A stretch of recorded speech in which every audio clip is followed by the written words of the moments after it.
जय श्री राम दोस्तों।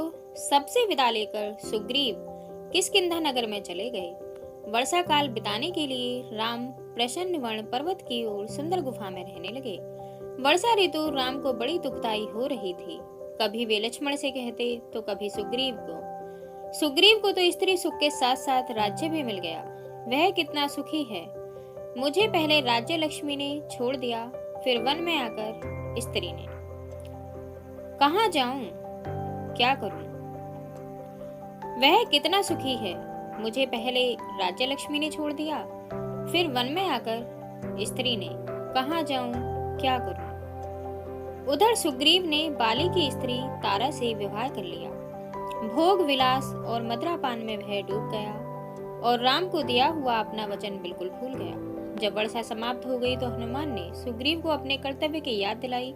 सेनापति नील को बुलाकर सुग्रीव ने आज्ञा दी कि 15 दिन के भीतर सब वानर राजधानी में आ जाएं। नील ने सभी दिशाओं में दूत भेज दिए। सुग्रीव फिर भोग विलास में रम गया। इधर शरद ऋतु आन पड़ी, पर सुग्रीव राम के पास नहीं आया तो उन्हें बड़ा क्रोध हुआ। उन्होंने लक्ष्मण से कहा कि राजमद में डूबकर मालूम होता है कि सुग्रीव मेरा काम भूल गया है। किष्किंधा जाकर उससे साफ कह दो कि यमलोक का दरवाजा बंद नहीं हुआ। जिस रास्ते बाली गया है उसी से उसको भी भेज दूंगा। इतना सुनकर ही लक्ष्मण आग बबूला हो गए और धनुष बाण लेकर चल दिए। लक्ष्मण को बड़े क्रोध में देखकर राम ने कहा, डरा धमकाकर और समझा बुझाकर काम निकालना है। आखिर सुग्रीव हमारा मित्र ही तो है और उससे सहायता भी लेनी है। किष्किंधा पहुंचकर लक्ष्मण ने धनुष की टंकार की तो सुग्रीव भयभीत हो गया। लक्ष्मण के सामने आने का उसको साहस नहीं हुआ। तारा ने बुद्धिमानी से उनके क्रोध को शांत किया।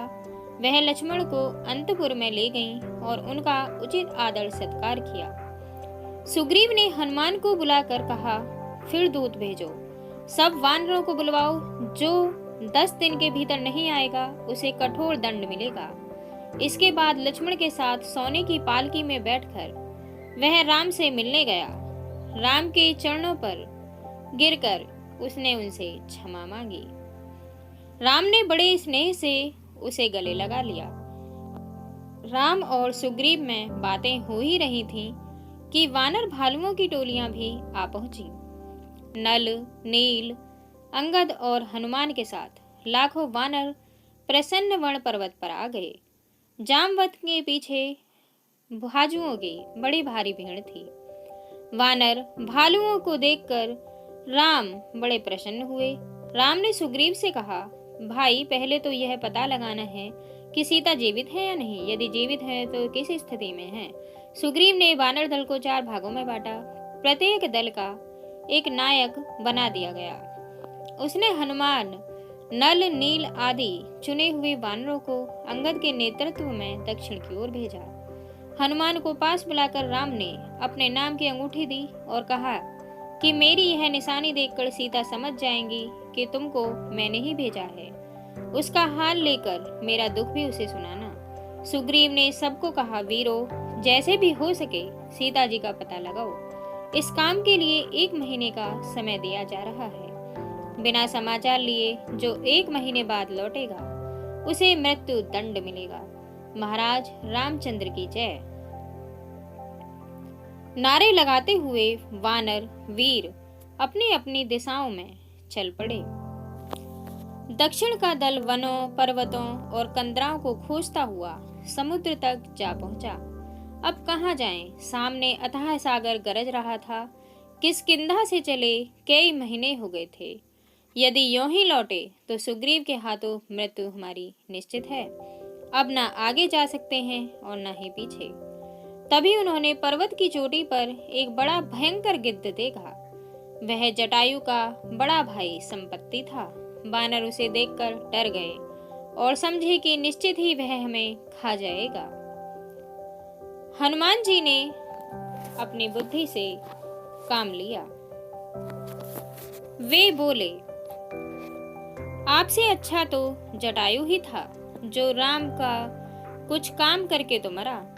जटायु का नाम सुनकर संपत्ति बोला, वानरों, घबराओ मत, अपना परिचय दो और कृपा करके यह बताओ कि जटायु कब और कैसे मरा। वह मेरा छोटा भाई था। अंगद ने सारा हाल कह सुनाया। उसे सुनकर संपत्ति बोला, मैं अब बूढ़ा हो गया हूँ, नहीं तो तुम्हारी सहायता करके रावण से अपने भाई की मृत्यु का बदला ले लेता। कुछ महीने पहले मैंने देखा था कि रावण एक स्त्री को लिए जा रहा था। वह स्त्री हे राम कहकर रोती जा रही थी। वह अवश्य ही सीता ही होंगी। समुद्र के किनारे तुम दक्षिण तक चलते जाओ।